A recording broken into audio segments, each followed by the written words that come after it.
There are places on this planet where the silence is so heavy it feels like pressure, not just the absence of sound, but a physical weight that presses against your eardrums until you start to hear things that aren't there, or at least things you hope aren't there. What I am about to share is the official after-action report for the incident at Outpost Boreas-7 on the Ross Ice Shelf, Antarctica. The events took place between May 14th and May 17th, 2026. You might have seen the redacted news reports about a seismic anomaly or a structural failure at the drilling site. Lights off, volume up. Let's begin. Before the ice, there was the waiting room in Christchurch. Aurelius Logistics didn't hire people, they filtered them. The recruitment process wasn't about finding the best engineer, it was about finding the person least likely to crack when the sun went down for 4 months straight. I remember the psychological evaluation clearly. Dr. Aris Thorne, no relation, just a cruel coincidence of naming sat across from me in a beige room that smelled of disinfectant and nervous sweat. He wasn't looking at me, he was looking at a printout of my life. "You have no family, Mr. Hobbs," he stated, tapping the paper with a pen. "No spouse, no children. Both parents deceased in 2019. You live in a studio apartment. Your credit card statements show mostly takeout food and technical equipment purchases. You haven't taken a vacation in 6 years. I focus on my work," I said. It was the rehearsed answer, the safe answer. He looked up then. His eyes were gray and uninterested. "We're not looking for workaholics, Kieran. Workaholics burn out. We're looking for ghosts. People who are already haunting their own lives. Because when you get down to the shelf, there is nothing to distract you from yourself. If you don't like who you are, the ice will introduce you to a version of yourself you'll like even less." "I'm fine with isolation," I lied. "I prefer it." He stared at me for a long 10 seconds. Then he stamped the paper. "Approved." "Don't say I didn't warn you," he muttered. The survival training was 2 weeks of manufactured misery in the Southern Alps. We learned how to build snow trenches, how to use a radio with frostbitten fingers, how to recognize the signs of hypothermia. The umbles, they called it.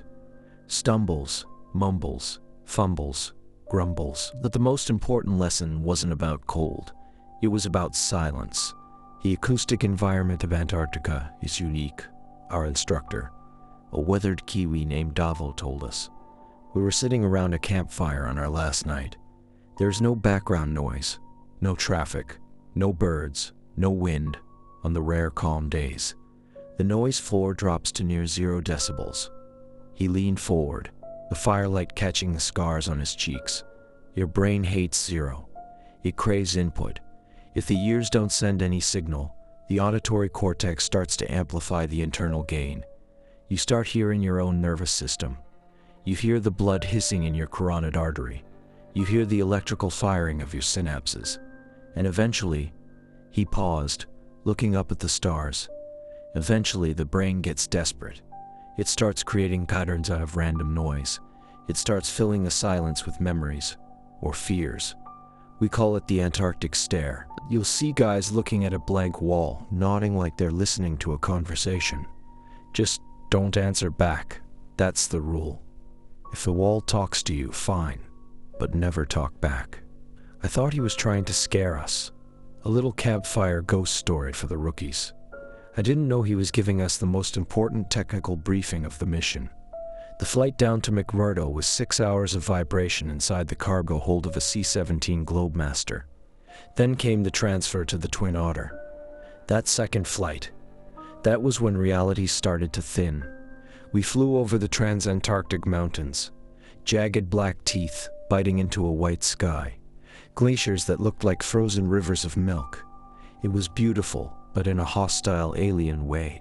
It was a landscape that not only didn't care if you lived or died, it didn't even acknowledge your biology as valid. I looked out the scratched plexiglass window and saw the shadow of our plane racing across the blue ice below. It looked tiny, insignificant, a gnat flying over a carcass. "First time?" the pilot shouted over the roar of the engines. I nodded, adjusting my headset. "Is it always this bright?" "Summer season is ending," he said. "You're catching the last of the sun.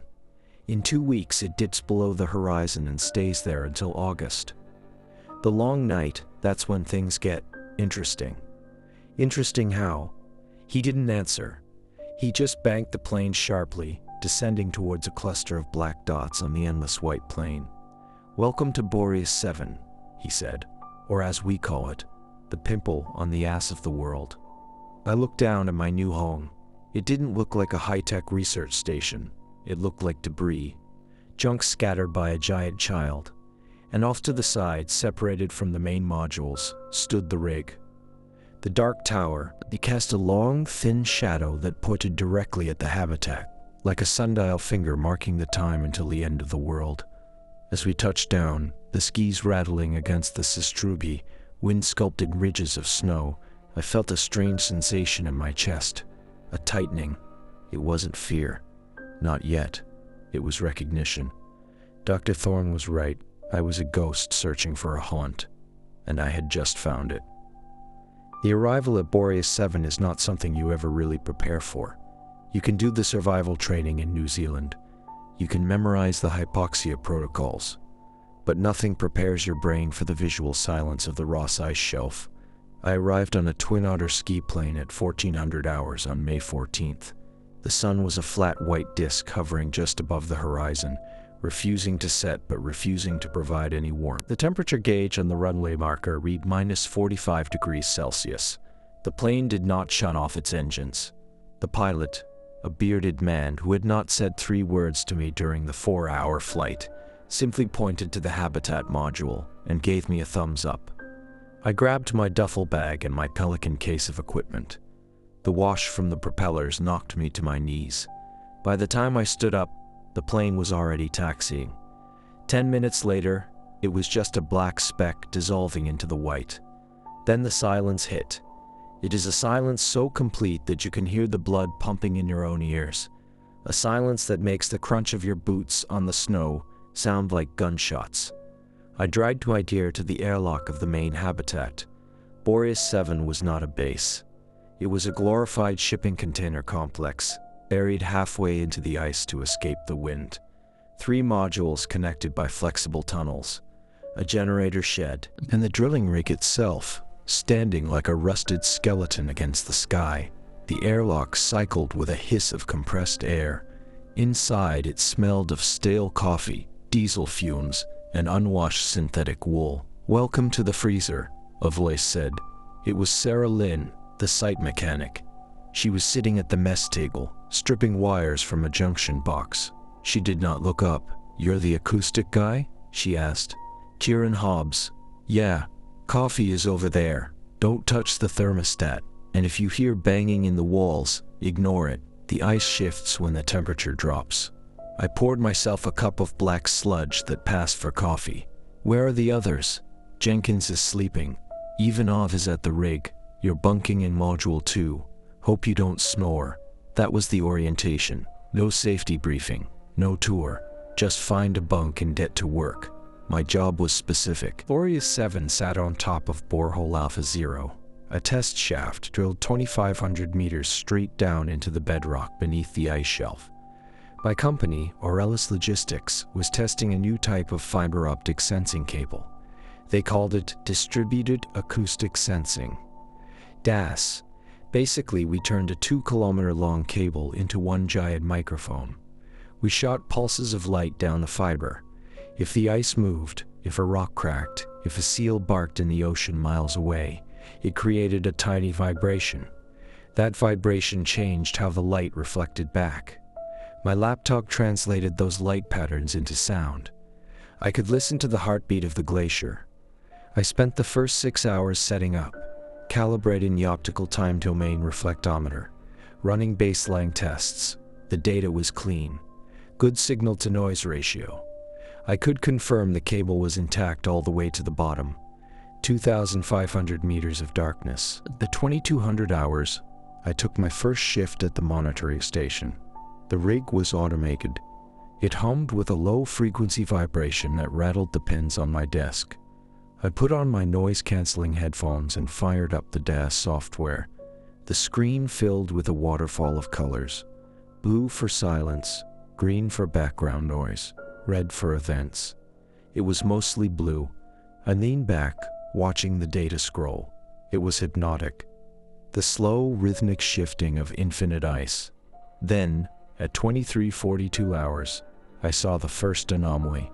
It appeared at a depth of 2,100 meters, deep in the bedrock layer.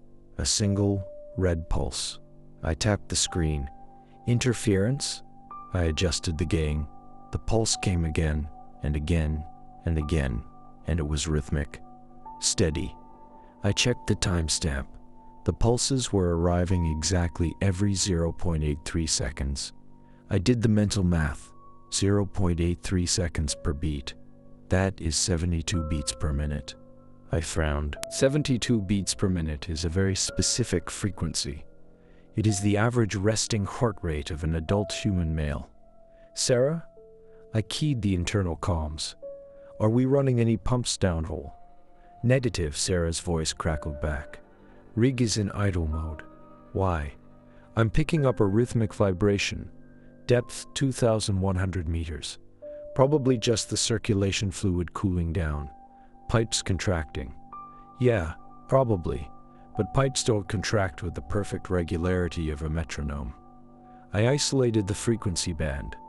I applied a noise reduction filter, and then I routed the signal to my headphones. I pressed play. I expected to hear the metallic groan of steel, or the crack of rock. What I heard was a wet thumping sound. Thump, thump, thump, thump, thump, thump. It sounded biological. It sounded like something large, enclosed in a small space, breathing against the microphone. I took the headphones off. The silence of the habitat pressed in around me. Just physics, I whispered. Just acoustics. I logged it as a thermomechanical artifact in the daily report. I closed the laptop. I went to my bunk in Module 2. I tried to sleep, but through the thin mattress, pressing my ear against the wall of the container, I could feel the vibration of the generator. And under that, deep in the ice, I imagined I could still hear it. Thump, thump. The next morning, the rhythm had stopped. I felt foolish. Of course, it was a mechanical artifact. A pump valve fluttering, a loose casing. I poured coffee and sat with Jenkins, the drilling supervisor. He was a large man with red skin and eyes that looked permanently bloodshot. Sleep okay? He asked. Fine. Heard some weird noise on the DAS last night. Jenkins stopped chewing his toast. What kind of noise? Rhythmic. 72 beats per minute. Deep. 2,100 meters. He looked at Sarah. Sarah looked at her coffee. It happens, Jenkins said. Echoes. The ice plays tricks. We call it the singing ice. Don't overthink it. He stood up and zipped his parka. I'm going to check the glycol heaters. Don't let the fire go out. He left. I looked at Sarah. The singing ice. Just a story, she said. Old Russian station used to be near here. Vostok 4. They claim the ice screamed at night. Turned out to be wind shear on the antennas. Jenkins is superstitious. It didn't sound like wind, Sarah. It sounded like a heart. She looked at me then. Her eyes were hard. There's nothing down there, Hobbs. Just rock and frozen water. Don't go looking for ghosts. You might find them. She walked away. I went back to the monitoring station. I pulled up the logs from the previous night. I wanted to listen to the recording again, to analyze the waveform, but the file was gone. Corrupted, the error message read. Data packet incomplete. I stared at the screen. DAS data doesn't just get corrupted. It is raw binary. I checked the backup drive. Empty. Someone had deleted the file with the heartbeat. Or something had. Days on the ice don't pass, they accumulate. Like layers of snow packing down into hard fern. My routine settled into a numb rhythm that was almost comforting in its monotony. Wake up at 1400 hours. We stayed on New Zealand time, though the sun didn't care. Pull on 3 layers of thermal underwear. Shuffle to the mess diac. Drink the sledge coffee. Eat the rehydrated eggs that tasted like wet cardboard. Then the work. Monitoring a hole in the ground is 99% boredom and 1% panic. Most of the time, the DAS screen was a flat line. The ice is remarkably stable when it's 2 miles thick. It doesn't move. It just sits there, heavy and crushing. I spent hours staring at the waterfall display, the scrolling spectrograph of acoustic data. Blue, green, blue. To pass the time, I started naming the background noises. There was the groan, a lowy frequency shifting of the rig's metal frame as the temperature dropped. There was the whistler, a loose guy wire on the comms tower that sang in E minor when the wind hit 30 knots. And there was the cough, the diesel generator's irregular misfire every 47 minutes. I learned the symphony of the station. I memorized it, because any deviation meant trouble. Jenkins and Sarah were part of the noise floor. They moved through the habitat like clockwork mechanisms. Jenkins was the drilling supervisor, but he rarely touched the drill. His job was mostly maintenance, greasing the winch, checking the hydraulic pressures. He was a man whittled down by seasons on the ice.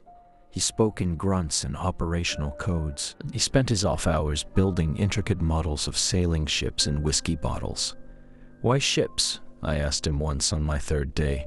He was carefully inserting a tiny mast with a pair of long tweezers. He didn't look up. "Because they're going somewhere, Hobbs, and they're contained. Safe inside the glass, nothing can get in. No potential for leaks." Sarah was harder to read. She was younger, maybe late 20s, but her eyes had the 1,000-yard stare of a combat veteran. She maintained the life support systems, the heat, the water reclamation, the oxygen scrubbers. She treated the machines with more tenderness than she treated us. I'd catch her running her hand along the intake pipes, whispering to the valves. "You talk to the plumbing," I joked. "The plumbing keeps you alive," she said deadpan. "It deserves respect. If these pipes freeze, you die in 4 hours. If the scrubber fails, you die in 2. This station is a living organism, Kieran. I'm just the immune system keeping a virus. That's us from killing the host." Cheery thought. Truth isn't cheery, it's just true. On the 5th day, the boredom started to crack. I was in the comms shack, running a diagnostic on the fiber optic laser. The heartbeat anomaly hadn't returned for 24 hours, and I was starting to convince myself it was just a sensor glitch. Then Jenkins walked in. He didn't knock. He just stood in the doorway, blocking the light. He was holding one of his bottles. A schooner. Half finished. "Do you believe in residual energy?" he asked. I spun my chair around. "What? Residual energy. The idea that intense events, trauma, leave a mark on the physical environment, like a recording on magnetic tape. I'm an engineer, Jenkins. I believe in physics." He nodded slowly, turning the bottle in his hands. The tiny ship bobbed inside its glass prison. "Physics says energy cannot be destroyed, only transformed, right? First law of thermodynamics." "Sure. So when a man dies, terrified, alone, in the dark, where does that energy go?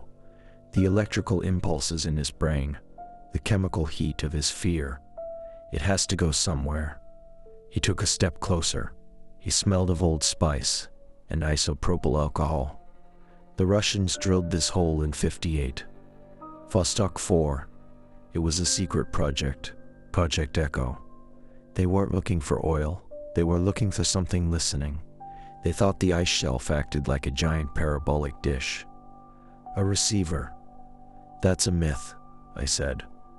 Vostok 4 was a meteorological station. Jenkins smiled. It wasn't a nice smile. "That's the cover story. The truth is in the logbooks, the ones they didn't burn. They drilled down. They heard something. And then they stopped reporting weather data. They started reporting conversations. Conversations with who? With themselves," Jenkins whispered. "But from the future or the past. The ice confuses time, Kieran. It compresses it, like layers of snow becoming rock. Yesterday and tomorrow are pressed together until they touch." He set the bottle down on my desk. "You're listening to the cable, right? The DAS. That's my job. Listen closely," he said. Not to the loud noises, to the spaces in between. That's where they hide. He turned and walked out. I looked at the bottle on my desk. The ship inside was named Terror. I picked up my headphones. My hands were sweating. Just atmospheric pressure, I told myself. Just cabin fever. I put the headphones on, and that's when the static changed. It wasn't just white noise anymore. It had a rhythm, a texture. Click, click, click, click. The SOS. It was back, and this time it brought the cold with it. At 1400 hours I started my second shift. The day passed without incident. The data was blue, silent. But as the sun began to dip, casting long purple shadows across the ice shelf, the anomaly returned. Same depth, 2,100 meters. Same rhythm, 72 beats per minute. But this time it was louder. The red line on the waterfall display was thicker. And there was something else, a secondary signal. Layered over the thumping sound, there was a high-frequency spike, intermittent, organized. I put the headphones on. I turned the volume up until the static hissed like sand. Thump, thump, and then woven into the static. Static, click, static, click, click. It wasn't random. I sat forward. I ran the audio through a spectral analyzer. The clicks appeared as sharp peaks on the graph. I recognized the pattern immediately. I had learned it in the survival course. 3 short, 3 long, 3 short. SOS. It was repeating, over and over. SOS, SOS, SOS. Coming from 2 kilometers beneath the solid ice. My hands were shaking as I keyed the mic. Jenkins. Sarah. You need to come to the comms shack. Now. What is it? Jenkins asked. Another heartbeat. No, I said. Someone is transmitting. I stared at the screen. The signal was clear. Unmistakable. But that wasn't the scary part. The scary part was the timestamp embedded in the signal data. The Morse code wasn't coming from now. The metadata on the signal packet was dated October 14th, 1958. The ice wasn't just conducting sound. It was remembering. And whatever was down there, it wasn't finished transmitting. The date stamp on the screen blinked like a warning light. October 14th, 1958.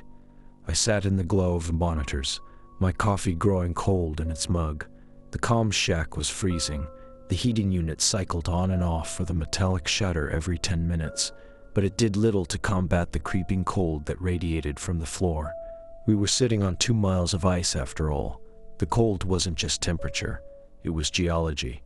I ran the signal through a bandpass filter, stripping away the low-frequency rumble of the ice shelf and the high-frequency hiss of the cable's own electronic noise. I needed to isolate that Morse code. Jenkins and Sarah had left an hour ago. They had looked at the screen, looked at the date, and looked at me with expressions ranging from pity to annoyance. It's a glitch, Hobbs, Jenkins had said, zipping his parka up to his chin. The timestamp is metadata. Metadata gets corrupted. A bit flip in the header, that's all. And the SOS? I asked. Is that a bit flip too?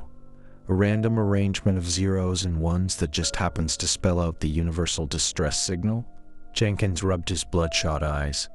You know how many ghost signals we get out here? The ionosphere bounces radio waves through 50 years ago. Sunspots mess with the GPS.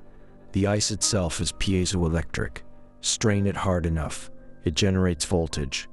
You're hearing static, and your brain is turning it into a pattern. It's called pareidolia. Look it up. Then they walked out, leaving me alone with the ghosts in the machine. But I knew digital signal processing. I knew that pareidolia doesn't create perfect timing. The pulses were 200 milliseconds long. The intervals were 200 milliseconds. The space between letters was 600 milliseconds. This wasn't nature. Nature is chaotic. This was precision. I spent the next 3 hours running a Fourier transform on the audio packet. It's a mathematical way of breaking a sound wave into its component frequencies. Imagine taking a smoothie and unblending it back into strawberries, bananas, and milk. That's what I was doing to the signal. I watched the spectrogram build on the screen, line by line. The SOS was there, clear as day. A bright yellow dashed line cutting through the blue background noise. But as I zoomed in on the dots of the Morse code, the short clicks, I noticed something strange. They weren't just simple bursts of white noise. They had texture. I expanded the time frame. I took a single dot, a burst of sound lasting just a fraction of a second, and I stretched it out. I slowed it down by a factor of 50. Then I put my headphones back on. I pressed play. The sharp click of the dot stretched out into a low groaning sound, like metal tearing, or wind howling through a tunnel. I applied a Formant filter, designed to enhance vocal frequencies. The sound changed. It sharpened. Help. I froze. My hand hovered over the keyboard. I rewound. I slowed it down another 10%. H, LP. A human voice, a male voice, compressed into a millisecond burst of static. Use of steganography, hiding data within data, was common in modern spycraft. But in 1958, I processed the next dot. Cold. The next, dark. I sat back, the headphones feeling heavy on my ears. The SOS wasn't just a signal, it was a container.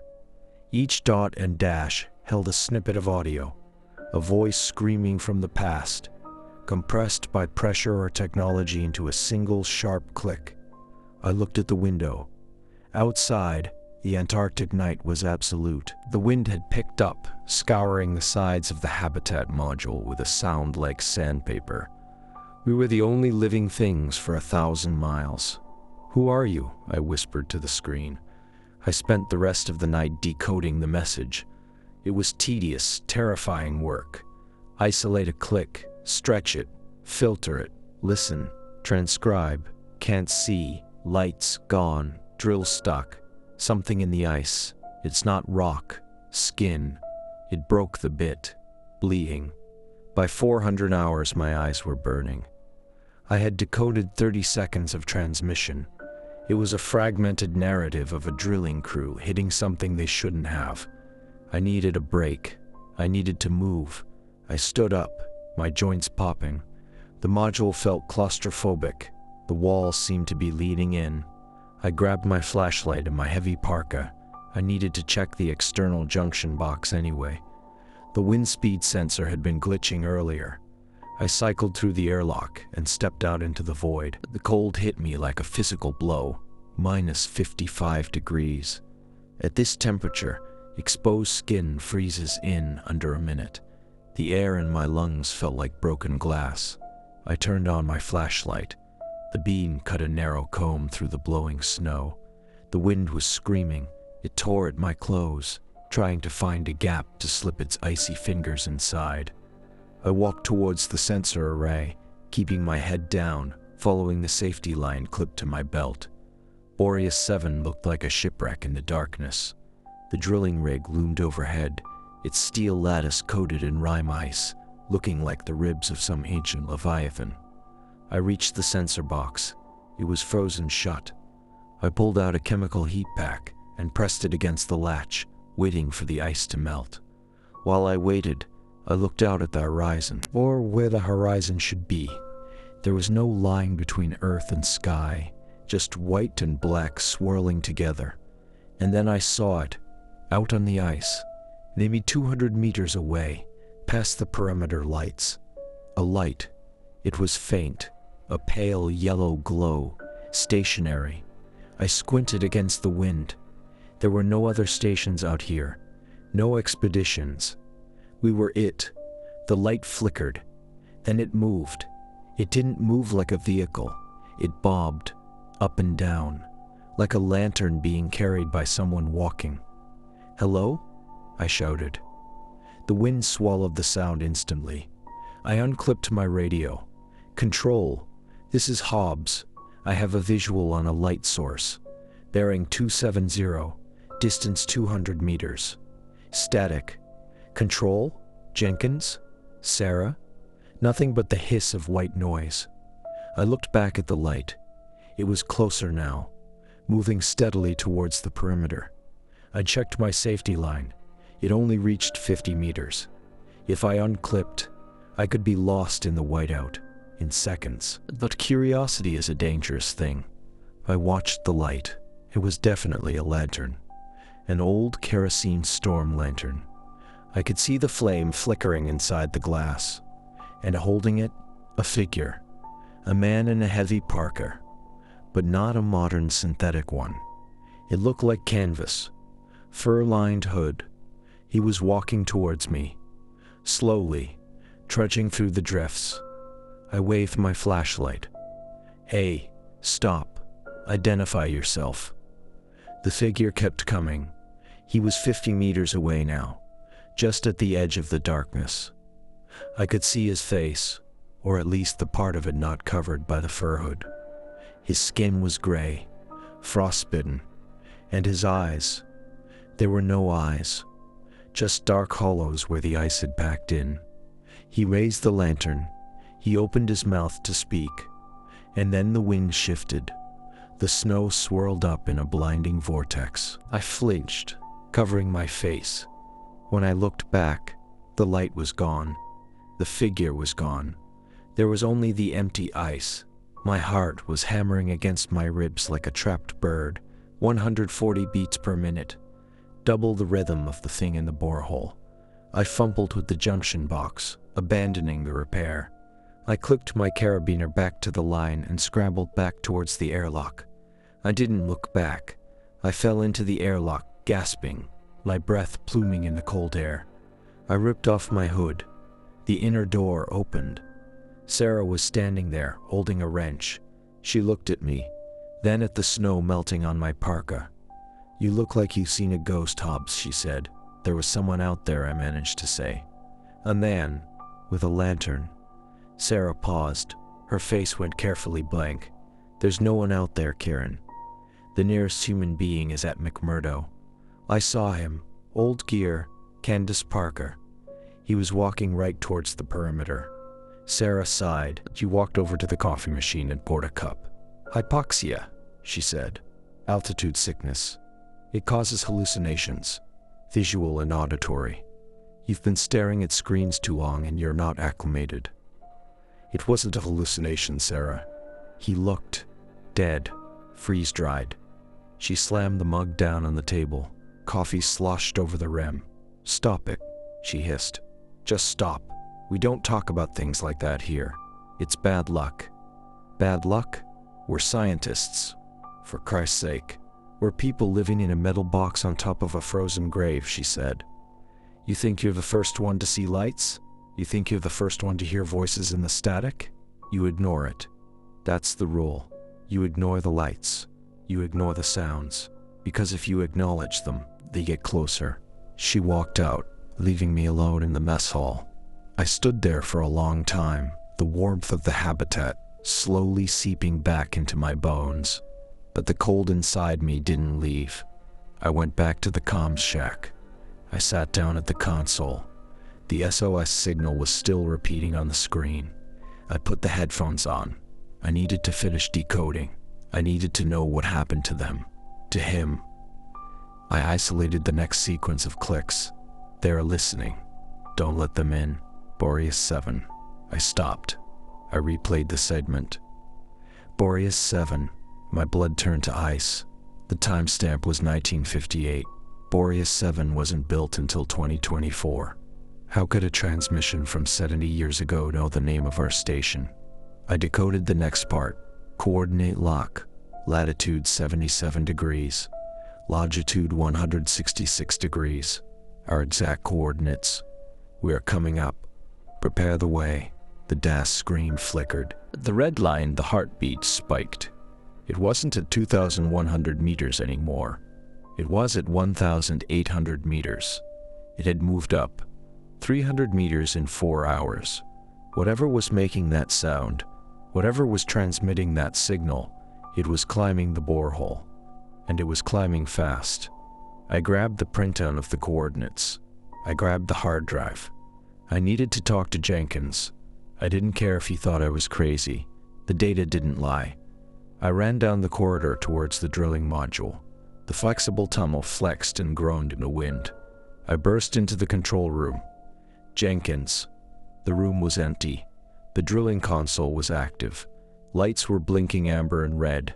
The auto-driller was engaged. But it wasn't drilling down.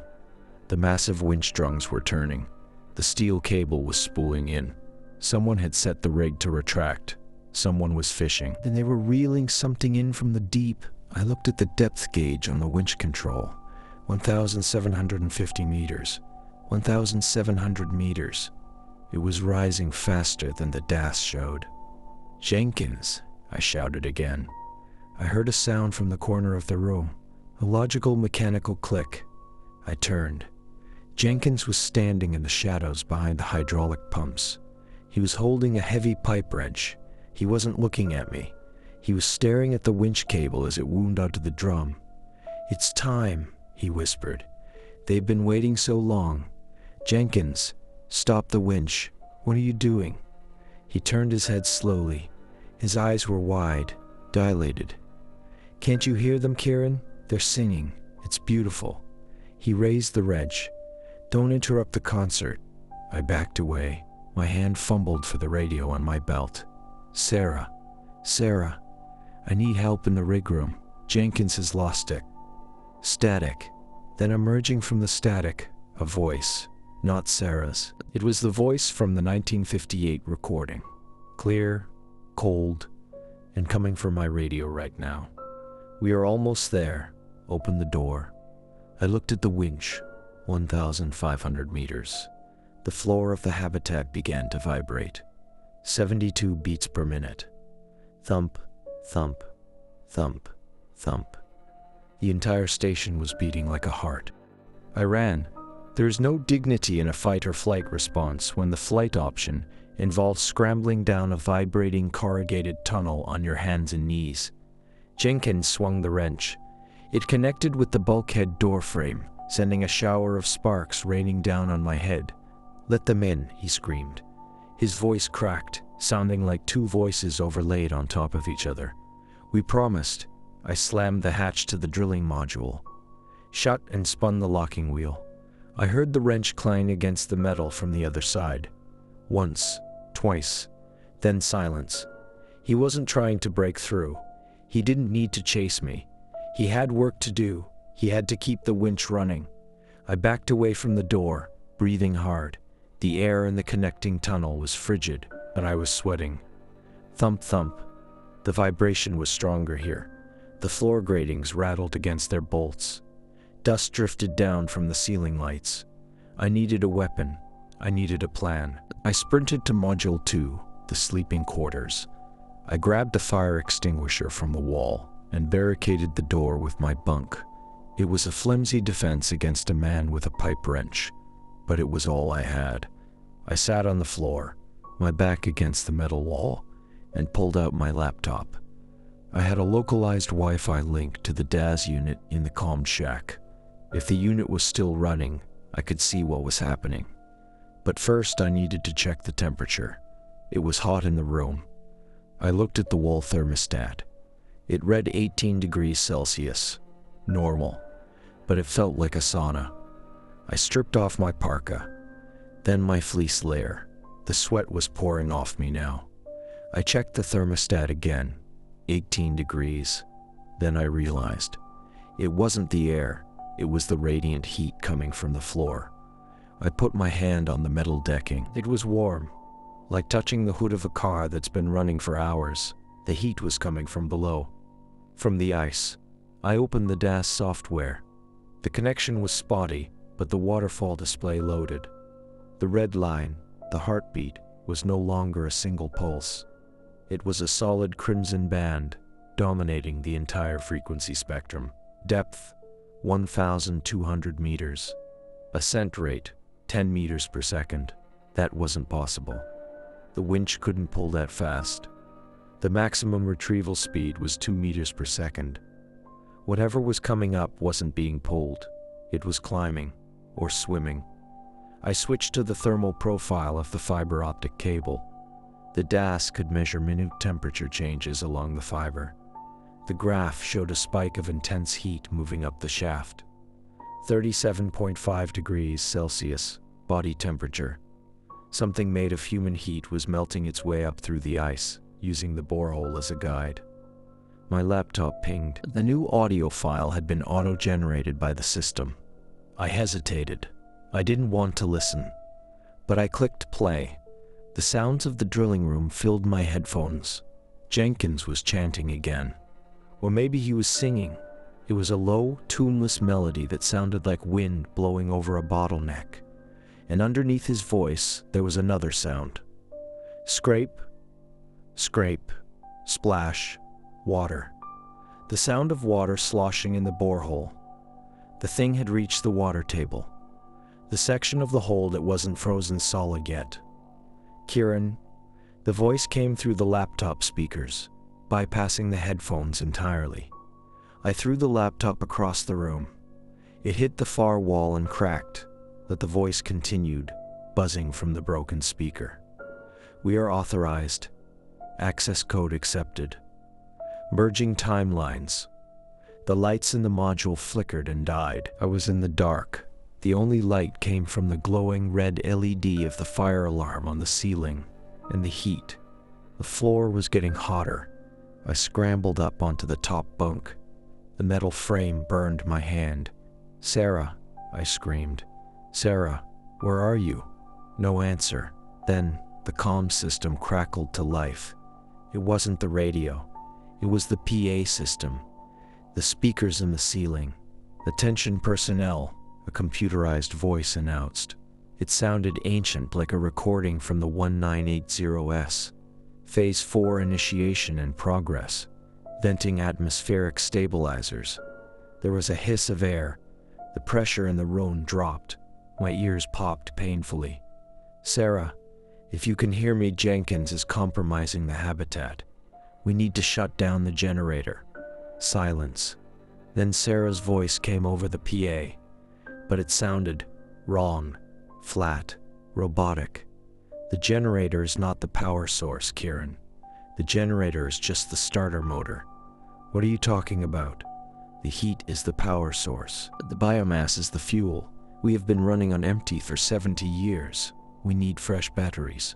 The heat in the room spiked. The plastic casing of the fire extinguisher started to soften. I couldn't stay here. I was being cooked alive. I kicked the barricade away. I grabbed the flashlight. I didn't care about Jenkins anymore.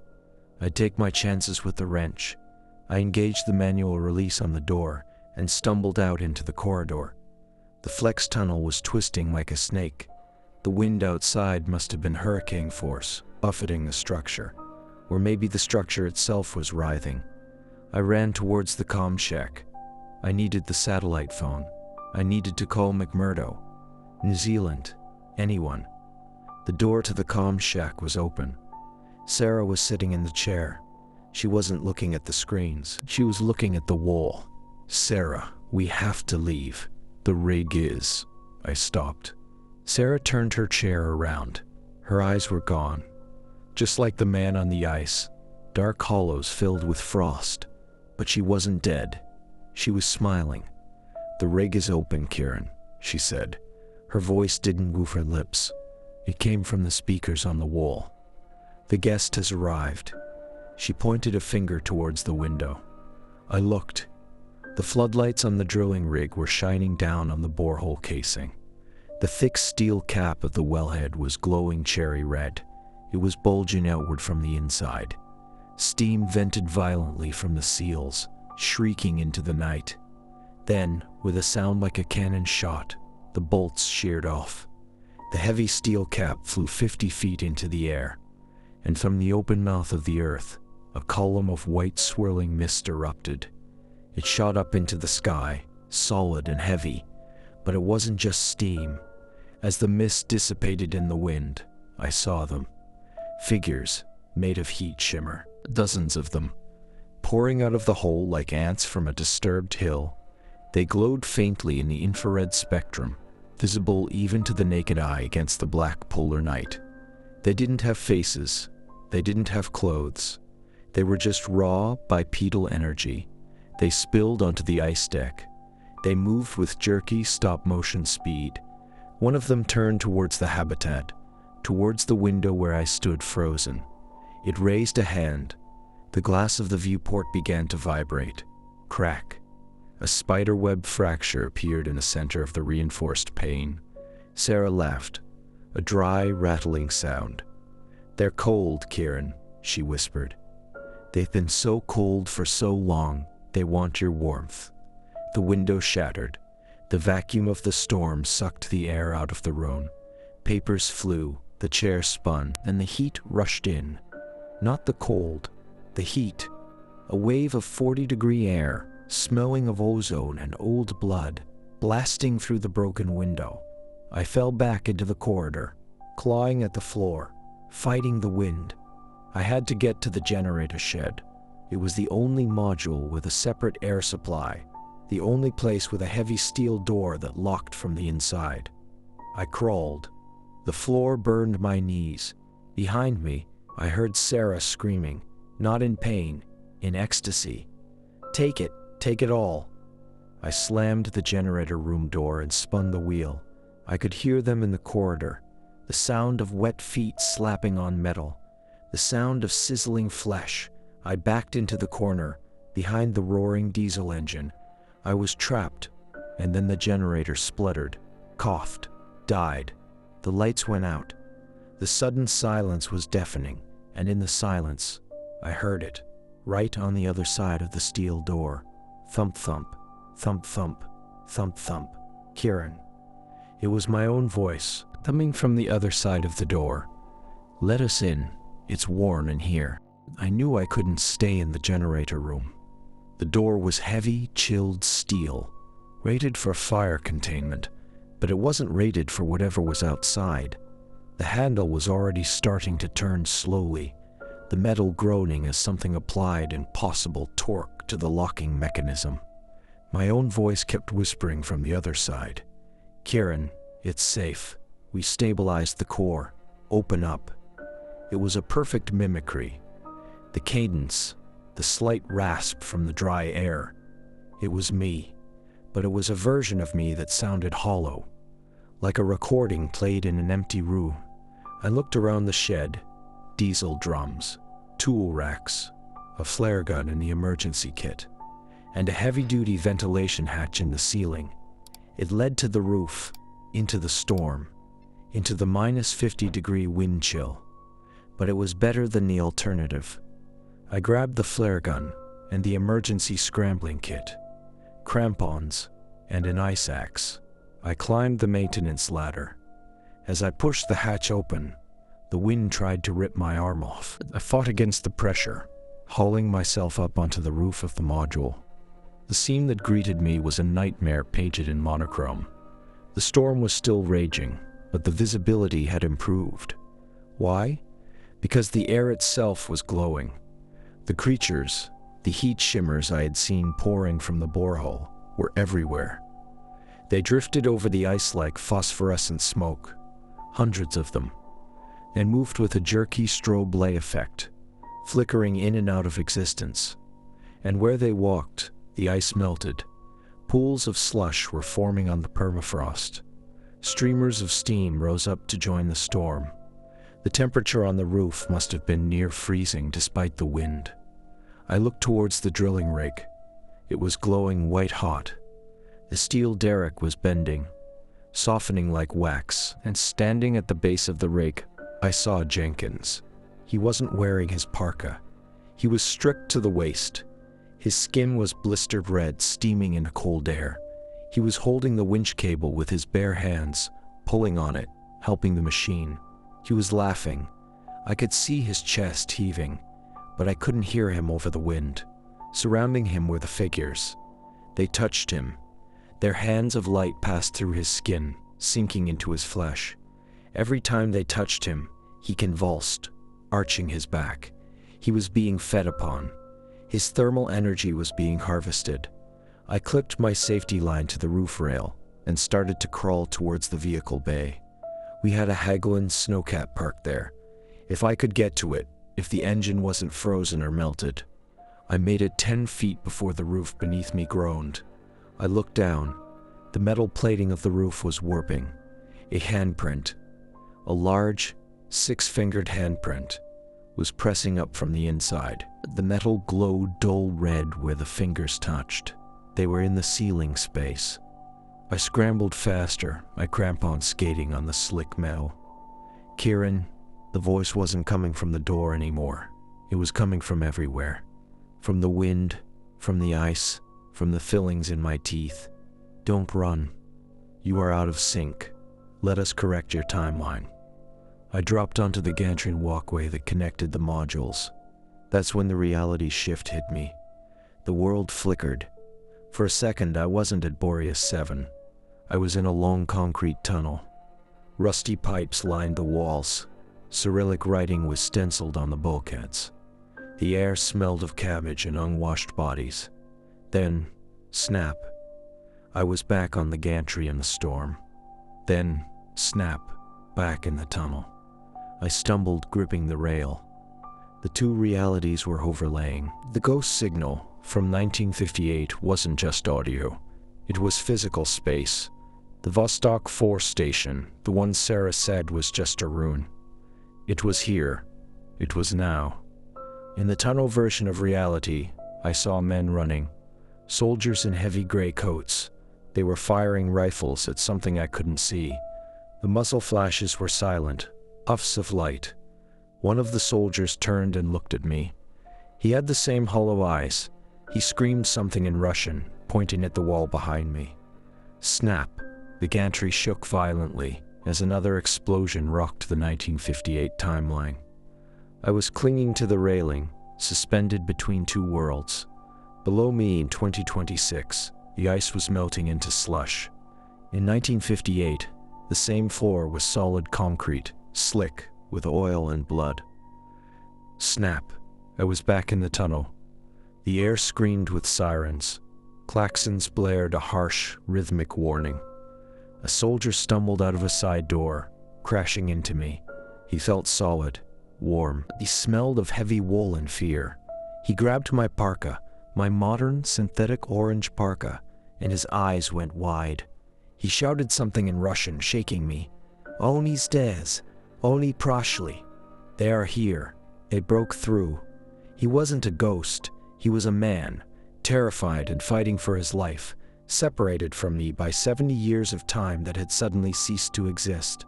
He shoved something into my hand, a heavy brass key with a tag stamped, "Generator. Generator. Run," he screamed in broken English. "Close the circuit. Run." Then the wall behind him dissolved into white light. A hand, made of pure heat, shimmer, reached out from the masonry and grabbed him by the throat. His scream was cut off as his body ignited. He didn't burn like flesh.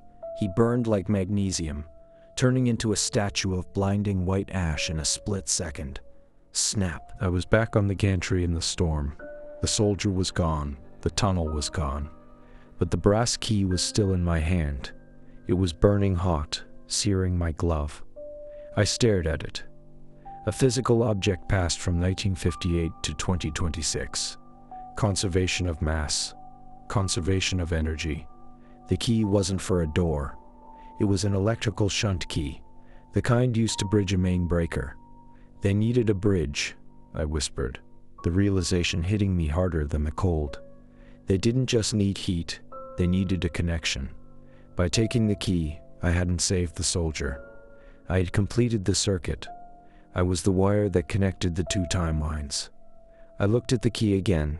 The brass was cooling rapidly, losing its heat to the Antarctic wind. As it cooled, it started to vibrate. Thump thump. It was beating in my palm. I wanted to throw it away, to hurl it into the storm. But I couldn't. My fingers wouldn't open. My muscles locked around the metal. It wasn't that I couldn't let go. It was that I didn't want to. The heat from the key was flowing up my arm into my chest. It felt good, like whiskey on a winter night, like a warm bath after freezing to death. Inviting, the voice in my head whispered. Accepting. I shoved the key into my pocket and kept running towards the snowcat. But a part of me, the cold, shivering part, was already starting to change. I wasn't running away from the fire anymore. I was carrying it with me. Back on the gantry, I reached the vehicle bay. The garage door was buckled, melted slag dripping from the hinges. Inside, the Hägglunds snowcat was intact, but sitting on top of it was Sarah. She was waiting for me. She looked changed. Her skin was translucent now. I could see the veins pulsing beneath the surface, glowing with that same sickly yellow light as the creature's. "You're trying to leave," she stated. Her voice was two voices now, her own and a deep, guttural Russian baritone. "Get out of the way, Sarah." I raised the flare gun. "It won't work," she said. "The reaction is self-sustaining. We are the fuel rod now. You, me, Jenkins. We are the bridge." She stood up. The air around her shimmered. "Look at the date, Kieran. Look at your watch." I glanced at my wrist. My digital watch was scrolling through random numbers. 19581-980-202-420-261-958. "Time is thermodynamic," she said. "Heat is just energy moving. Time is just energy moving. We found a way to stop the entropy, to recycle the heat." She stepped off the vehicle, floating down to the ground. She didn't land. She hovered an inch above the concrete. The Russians found it first. They drilled down. They heard the heartbeat. They thought it was a weapon. It wasn't. It was an archive. An archive of what? I backed away, aiming the flare gun at her chest. Of everyone who ever froze to death on this ice. Every lost explorer, every crashed pilot. The ice keeps them. The ice remembers. She smiled, and her mouth opened too wide. The skin of her cheeks tore, but no blood came out. Only light. And now we're thawing them out. She lunged.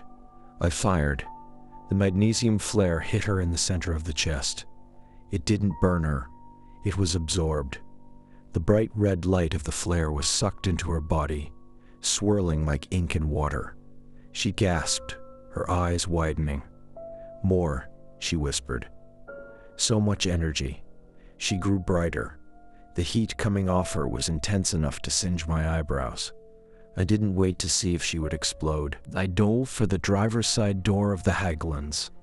I slammed the door and locked it. Key in the ignition. "Please start. Please." The diesel engine cranked. Chug, chug. Sarah, or the thing wearing Sarah, slammed into the windshield. Her hands melted into the glass.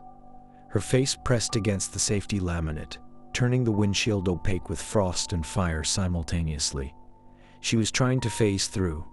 I turned the key again. Roar. The engine caught. I threw it into reverse. The tracks spun on the concrete, screeching. The vehicle lurched backwards, shaking Sarah off the hood. I spun the wheel, aiming for the buckled door. I rammed it. The metal groaned and gave way. The snowcat burst out onto the ice. I didn't look at the GPS. I just drove. Away from the light. Away from the heat. Into the blackest part of the storm. In the rearview mirror, I saw the station. It was fully consumed now. A pillar of fire reaching up into the vortex of the storm. Then inside the pillar, I saw shadows. Thousands of them. Rising up, hand in hand, a chain of souls climbing out of the underworld. My radio crackled. "Kieran," it was Jenkins. "Don't leave us. It's so lonely out here." I tore the radio off the dashboard and threw it out the window. I drove until the fuel gauge read empty. I drove until the heat faded and the cold returned. I drove until the only sound was the wind and the blood in my ears. But even then, in the silence, I could still hear it. Thump thump. It wasn't in the ice anymore. It was in the engine block. It was in the chassis. It was in me. The recovery team found me 3 days later. I was 60 miles from the station, curled up in the back of the dead snowcat. They said I was lucky. They said the storm had hidden me. They asked about the fire. Structural failure, they called it. Gas leak in the heating system. They showed me the satellite photos. Boreas-7 was gone, just a blackened crater in the ice. They said there were no survivors. They found remains, but they were fused, melted into the metal of the rig. DNA analysis was inconclusive. I didn't tell them about the voices. I didn't tell them about Sarah. I nodded, signed the NDA, and took the flight back to Christchurch. But I know the truth. The crater isn't empty. I have a new job now. I work in a library, quiet, no machines, no humming electronics. But sometimes, when it's very quiet, I hear it. In the fluorescent lights, in the hum of the refrigerator, in the vibration of the floor when a truck drives by outside. Then yesterday, I cut my finger on a piece of paper. I watched the blood well up, but it wasn't warm. I touched my own skin. It was cold, room temperature. I took my temperature, 22 degrees Celsius. I checked my pulse, 72 beats per minute. Exactly. And then I realized I didn't escape. I adjusted my timeline, or they adjusted me. I'm writing this down because I can feel the heat building in my chest.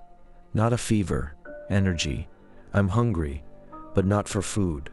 I look at people walking by the window, wrapping their coats tight against the autumn chill, and I just want to warm them up.